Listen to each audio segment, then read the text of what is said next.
अस्सलाम नाज़रीन, मैं हूं असद अली तूर, अपना प्रोग्राम असद तूर अनसेंसर्ड में। आज सुप्रीम कोर्ट में जो अहम समाअत हुई और बिल आखिर जो हुकूमत मांग रही थी वो हुकूमत को चीफ जस्टिस काजी फायसा और उनके हम ख्याल जजेस ने फौरी तौर पे दे दिया है कि अब आप वोट करवा सकते हैं, आईनी तरमीम पास करवा सकते हैं। मुत्तफ़िका फ़ैसला था, वो सब कुछ आपको बताएंगे कैसे हुआ।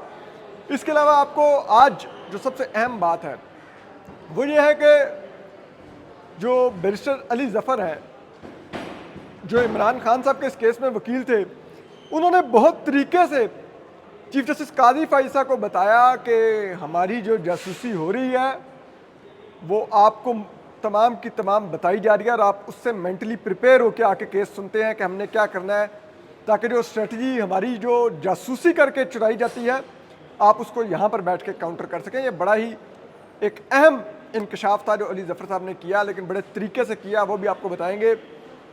इसके अलावा जो जस्टिस नईम अख्तर अफ़गान है, उन्होंने किस तरह से जस्टिस मुनीब अख्तर को निशाना बनाया और उन पर एक संगीन इल्ज़ाम लगाया अपने जो कोलीग हैं और जो पिछला बेंच था कि वो इस्तेमाल हुए, उन्होंने वो काम किया जो उनसे मांगा गया और उन्होंने वो करके दिया। तो ये सब कुछ आपको बताएंगे। तो चलिए आज की समाअत का आगाज़ करते हैं। तो बैरिस्टर अली ज़फ़र साहब, जिन्होंने गुज़िश्ता रोज़ इमरान खान साहब से मुलाकात के लिए अदालत से इजाज़त और मदद मांगी थी, तो वो जो ही आज रोस्टम पर आकर खड़े हुए तो जो 5 रुकनी बेंच था वो आके बैठ चुका था। चीफ जस्टिस काजी फायसा ने उनसे पूछा कि आपकी अपने क्लाइंट से मुलाकात होगी?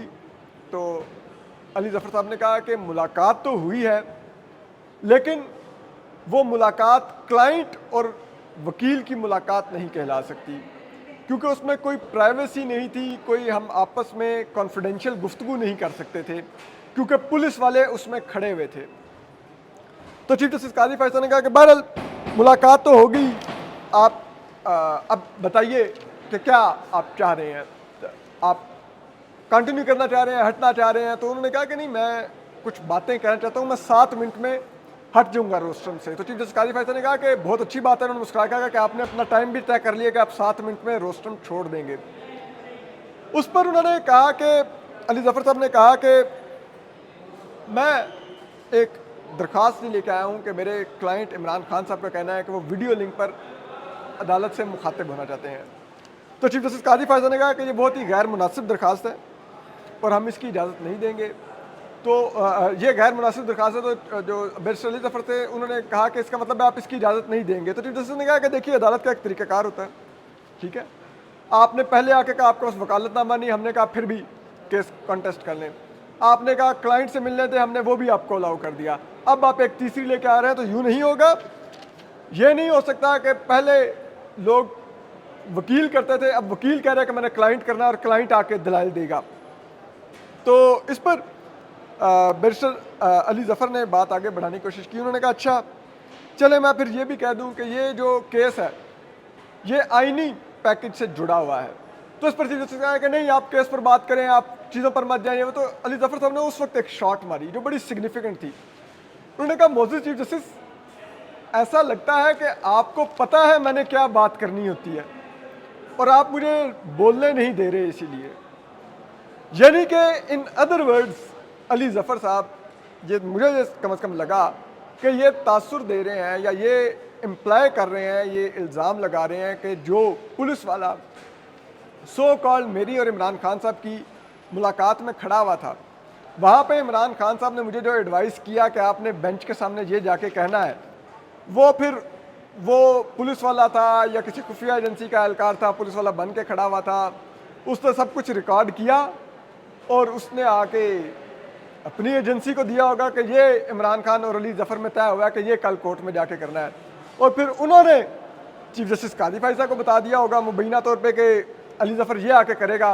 तो चीफ जस्टिस मेंटली प्रिपेयर आए थे कि उन्होंने अली ज़फ़र को वो नहीं करने देना, ठीक है। तो ये लाइक उन्होंने कहा। इस पर चीफ जस्टिस काजी फायसा ने कहा कि नहीं, ये बात नहीं है, मैं आपको कह रहा हूँ कि आप सिर्फ केस पर बात करें। हम जजेस कैप्सूल में होते हैं, टाइम कैप्सूल में नहीं कि हम फ्यूचर देख सकें। हम माजी में देख सकते हैं माजी के फैसलों को, क्योंकि वो रिकॉर्ड का हिस्सा होते हैं।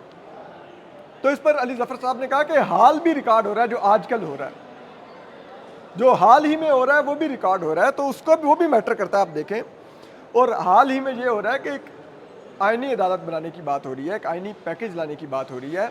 और कल जो फारूक एच नायक साहब थे, उन्होंने कमरा अदालत में खुद बताया कि वो एक आईनी अदालत बनाने जा रहा है। तो चीफ जस्टिस काजी फैसल ने कमाल न्याजबंदी से कहा कि मुझे नहीं पता, मैंने तो उनको रोक दिया था, मुझे नहीं पता क्या हो रहा है। हालांकि हमारे वीलॉग्स को वो क्रिटिसाइज कर रहे होते हैं, हमें डॉलरों का ताना वो दे रहे होते हैं, हमारी यूट्यूब वीडियोस वो डिस्कस कर रहे होते हैं, लेकिन उनको नहीं पता कि कोई आईनी पैकेज आ रहा है। बड़े बड़े मासूम है मौजूद चीफ जस्टिस काजी फैसल। और इस पर जो अली जफर साहब थे, उन्होंने कहा देखिए कि वो आईनी अदालत आएगी तो यहीं से जजेस जाएंगे, और हो सकता है आप लोगों में से भी जजेस जाएं, तो ये मुफादात का टकराव होगा कि आप लोग हुकूमत को हॉर्स ट्रेडिंग का लाइसेंस दे रहे होंगे ताकि उसके बदले में एक आईनी तरमीम हो, और फिर वो, तो उस पर चीफ जस्टिस बहुत भरम हुए। चीफ जस्टिस काजी फैसल ने कहा कि आप बहुत लोडेड स्टेटमेंट दे रहे हैं, आप बहुत संगीन इल्ज़ाम लगा रहे हैं कि सुप्रीम कोर्ट हॉर्स ट्रेडिंग का लाइसेंस दे रही है, आप कंटेम्प्ट ऑफ कोर्ट आपको हम कर सकते हैं, आप उस दायरा में जा रहे हैं जहां पर आप पर तौहीन अदालत लग सकती है। और इस पर चीफ जस्टिस काजी फैसल का मजीद ये भी कहना था कि हम आपकी अली जफर साहब इज्जत करते हैं, आप भी हमारी इज्जत करें। इस पर अली जफर साहब ने कहा कि नहीं, मैं ये कहना चाह रहा हूँ कि सुप्रीम कोर्ट ने 63A का ये फैसला देकर हॉर्स ट्रेडिंग का रास्ता रोका। तो जो जस्टिस जमाल खान मंदोखेल थे, उन्होंने कहा कि नहीं, क्या माजी में जो सेनेट इलेक्शन हुए उसमें हॉर्स ट्रेडिंग नहीं हुई? वो देखिए, हमने तो फैसला दे दिया था, लेकिन जिन्होंने करनी थी कर ली। जिस पर चीफ जस्टिस काजी फैसल ने मजीद एलेबोरेट करते हुए कहा कि अगर आपको याद हो हासिल बजिंजर साहब की स्टेटमेंट, उन्होंने किसके बारे में कहा था कि किसने हॉर्स ट्रेडिंग करवाई है?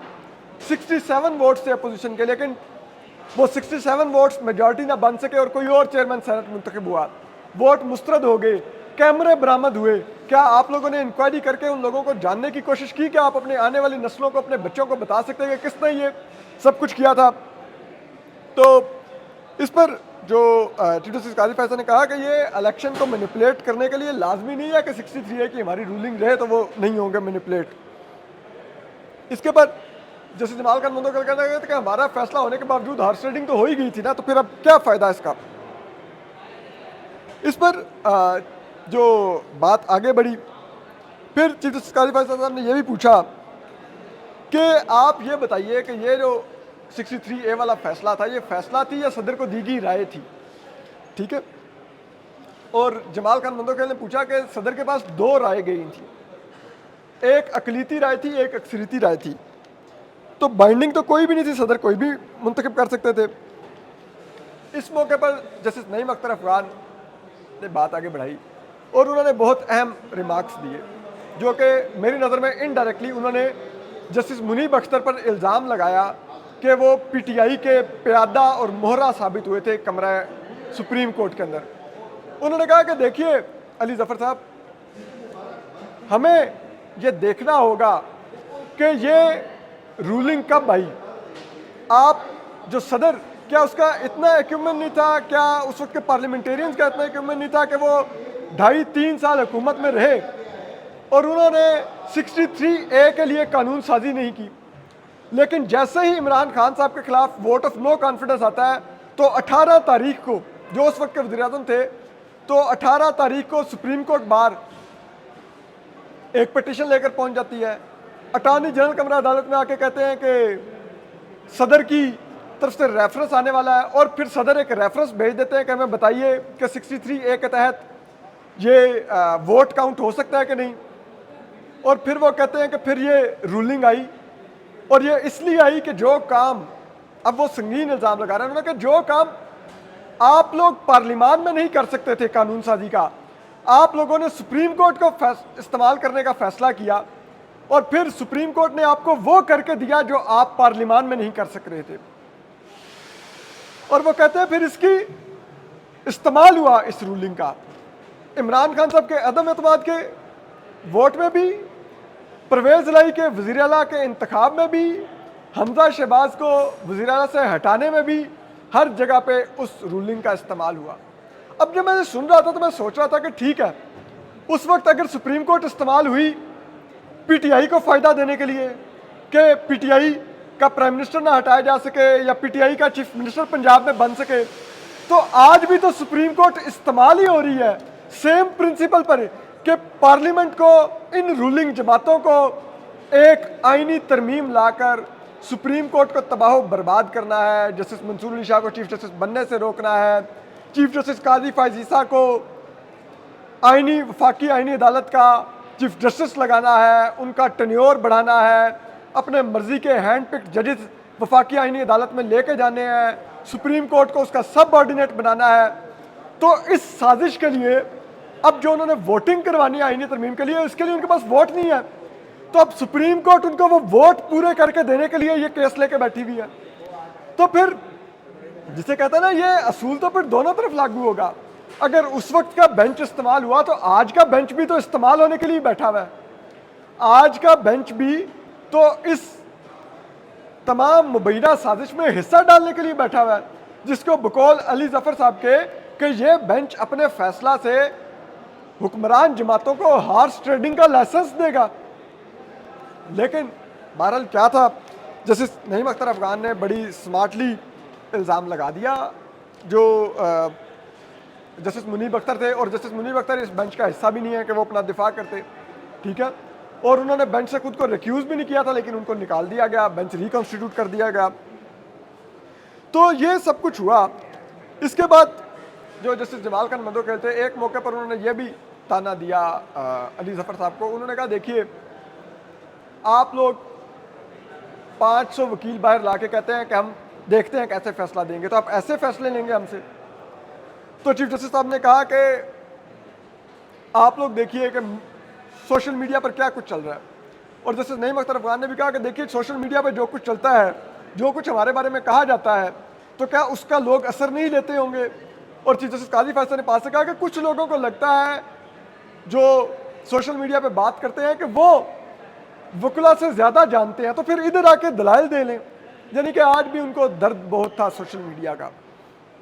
और इस मौके पर जब अली जफ़र साहब ने कहा कि उनको उनके क्लाइंट की तरफ से हदायत है कि ये बेंच, हम इसको कानूनी बेंच ही नहीं मानते, तो मैं इस बेंच के आगे दलाइल नहीं दूंगा, मैं अपने आप को विड्रॉ कर रहा हूँ। तो उस वक्त जो चीफ जस्टिस काजी फैसल साहब थे, उन्होंने एक स्मार्ट बॉल खेली। उन्होंने अली जफ़र साहब को कहा कि आप ठीक है क्लाइंट को रिप्रेजेंट मत करें, लेकिन आप एमाइकस बन के, यानी कि मुआवन, अदालती मुआवन बन के हमारे सामने इस केस को ज़रा प्लीड करें और हमारी मुआवनत करें।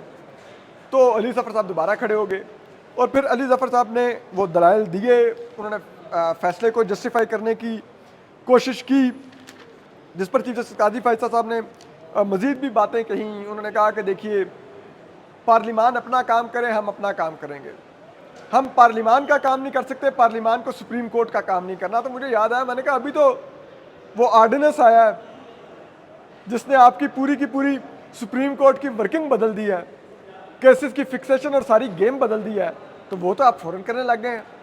ठीक है, वो क्या आपका काम एग्जीक्यूटिव ने नहीं किया, सदर ने नहीं किया? लेकिन बहरहाल वो जो मर्जी कहें। इस मौके पर बैरिस्टर अली जफ़र साहब ने यह भी चीफ जस्टिस काजी फैसल को तजवीज़ दी, बेंच को तजवीज़ दी। उसने कहा बराए मेहरबानी, इस वक्त मुल्क में एक माहौल है, एक आइनी तरमीम की बातें हो रही हैं, सुप्रीम कोर्ट के बारे में बातें हो रही हैं, तो आप लोग फुल कोर्ट अपना बुला के वहाँ पर चीज़ें तय कर लें। तो चीफ जस्टिस काजी फैसल साहब ने कहा कि ये आप जितना मर्जी तासुर दे लें कि तकसीम है, कोई तकसीम नहीं है, तो हमें कोई फुल कोर्ट बिठाने की ज़रूरत नहीं है। और उन्होंने ये भी कहा, जो कि बड़ा दिलचस्प था, उन्होंने कहा कि माजी में जब प्रैक्टिस एंड प्रोसीजर एक्ट आया तो मुझे लगता था कि उसके बाद बेंचेस की तश्कील दुरुस्त नहीं है, मैं चैम्बर में बैठ गया, मेरे साथी जजेस को लगता था कि वो एक्ट को मुअत्तल कर सकते हैं, उन्होंने मुअत्तल कर दिया, जो उनको बेहतर लगा उन्होंने किया, जो मुझे बेहतर लगा मैंने किया। इसी तरह होता है, आज अगर कुछ और जजेस को कुछ और लगता होगा वो कर लें, मुझे बेहतर लगता है जो मैं वो कर रहा हूँ। यानी कि इन अदर वर्ड लोग कहते हैं कि ठीक है, वो जजेस अपना करते रहे, लेटर्स लिखते रहे, मैं अपनी 1.5 इंच की मस्जिद बना के और उसके अंदर फिर जो मर्जी खुतबे देता रहूँगा। इस मौके पर जो चीफ जस्टिस काजी फैसल ने यह भी कहा, उन्होंने कहा कि मैं आपको बता दूं, जो आप कह रहे हैं ना कि अंदर बहुत कुछ हो रहा है सुप्रीम कोर्ट के अंदर, तो सुप्रीम कोर्ट के अंदर कुछ नहीं हो रहा, मैं आपको अंदर की बात बता रहा हूँ। और इस मौके पर एक अहम रिमार्क्स जैसे जमाल खान मंदोखेल ने भी किए, लेकिन यार जजेस के रिमार्क्स में कंट्रडिक्शन बड़ी थी उनके अमल में और बातों में। तो जैसे जमाल खान मंदोखेल ने जब चीफ जस्टिस काजी फायसा को उन्होंने कहा, बैरिस्टर अली जफर साहब ने उन्होंने कहा कि आप जजेस मिलकर बैठ जाएं, तो चीफ जस्टिस काजी फायसा ने कहा कि मैं यही तजवीज़ आपको दूंगा कि आप भी हुक्मरान सियासी जमातों के साथ मिलकर बैठ जाएं। अब एक चीज़ देखिए, जजेस और सियासी जमातों में फ़र्क होता है। उधर अपोजिशन और हुकूमत का किरदार मुख्तलिफ होता है। सुप्रीम कोर्ट में कोई हुकूमत और अपोजिशन की जमात नहीं होती कि आप साथ नहीं बैठ सकते या आप एक दूसरे की मुखालफत करनी होती है, आपने मुखालफत बराए मुखालफत। वहाँ पे तो आपने कोर्ट चलाना होता है, इंसाफ देना होता है, निज़ाम चलाना होता है। आप फैसलों के अंदर ज़रूर इख्तलाफ राय कर सकते हैं, लेकिन इंतज़ामी साइड पर तो आपको इत्तफाक करना होता है चीज़ों के ऊपर। लेकिन वो कह रहे थे कि तासुर दे रहे थे कि हम भी एक सियासी जमात है और अब हम एक दूसरे के खिलाफ लड़ रहे हैं, तो अगर आप लोग पार्लियामान में लड़ सकते हैं तो हम भी कोर्ट रूम के अंदर लड़ सकते हैं, यानी कि सुप्रीम कोर्ट की इमारत के अंदर लड़ सकते हैं। इस मौके पर जो जमाल खान मंदोखेल साहब थे, जो जस्टिस हैं, उन्होंने कहा अली जफ़र साहब को, अली जफ़र साहब मैं आपको तजवीज़ दूंगा कि आप जो हुक्मरान सियासी जमातें हैं और आप अपोजिशन जमातें, आप लोग मिलकर बैठ के आपस में चीज़ें तय करें, चाहे वो आईनी तरमीम का पैकेज भी है तो आपस में मिल बैठें। उन्होंने कहा कि मेरा ताल्लुक जिस सूबे से है, बलूचिस्तान से, वहाँ पर तो हर बात पर जरगा होता है, मिल के बैठा जाता है, बात की जाती है, बात करके मसले का हल निकाला जाता है, बात तय की जाती है। तो मैं सोच रहा था कि जस्टिस जमाल खान मंदोखेल साहब, फिर आप ये रूल सुप्रीम कोर्ट में क्यों नहीं अप्लाई कर रहे? वहाँ पर आप जजेस मिलकर क्यों नहीं बैठ रहे? कल तो आप तंज कर रहे थे जस्टिस मंसूर अली शाह और जस्टिस मुनीब अख्तर पर कि चीफ जस्टिस जरगा लेकर तो उनको मनाने नहीं जा सकते, और आज आप जरगे की बातें कर रहे हैं। तो जरगा भी नहीं करना, फुल कोर्ट करना है, वहाँ पे बैठिए, बैठ के तय कर दीजिए। लेकिन बहरहाल समाअत के फौरी बाद, जैसा कि हम सबको उम्मीद थी, यानी कि किसी को भी ये शक नहीं था कि ये फैसला मुत्तफ़िका आएगा, सबको पता था ये फैसला मुत्तफ़िका आना है, तो वही मुत्तफ़िका आया। 2 जुमलों का चीफ जस्टिस काजी फायसा ने फैसला लिखवाया। उन्होंने कहा कि जो नज़र सानी की ये अपीलें हैं, हम इनको मंजूर करते हैं, और जो पिछला फैसला है जो 63A में वोट काउंट नहीं होगा, उसको हम कालेअदम करार देते हैं। तो मुझे बड़ी हंसी आई। मैंने कहा इनडायरेक्टली उन्होंने सिर्फ एक जुमला और नहीं लिख रहा है कि फारूक नायक साहब फ़ौरन भाग के जाएँ पार्लियामान में और बिल ला के वो आईनी तरमीम का मसौदा ला के पास करवाएँ, आपको हॉर्स ट्रेडिंग का लाइसेंस मिल गया है और अब वो हॉर्स ट्रेडिंग करें, वोट करवाएं और अपने अपने लोग लगवाएं। तो ये आज कमरा अदालत में हुआ है। बहरहाल हम आपको अपडेट करते रहेंगे। अपना ख्याल रखिए। अल्लाह हाफ़िज़।